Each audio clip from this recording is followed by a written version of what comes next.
The moment my mother threw my suitcase onto the porch, she pointed toward the street and said, "Go live in the garage if you're so independent." I stood there frozen, holding back tears. My name is Claire Bennett. I'm 29 years old, and for most of my life, I had been the daughter of my parents compared to everyone else. My younger brother, Ethan, was the successful one. Good grades, expensive car, perfect career. I was the useless failure. That night, my father told me I had contributed nothing to the family and needed to leave. So I did. I took my old car, $600 in savings, and drove away without saying goodbye.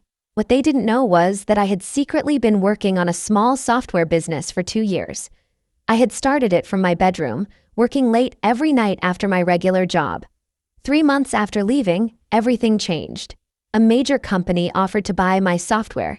The amount was enough to completely change my life.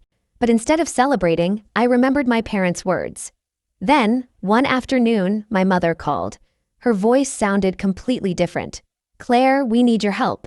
My father's business was failing, and they were about to lose their house. I was silent. Then my mother said the words I never expected. "We heard about your company."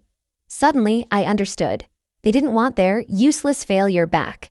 They wanted what she had become. I drove to their house the next morning. My parents stood at the door, embarrassed. My father whispered, "We were wrong." I looked at them and smiled calmly.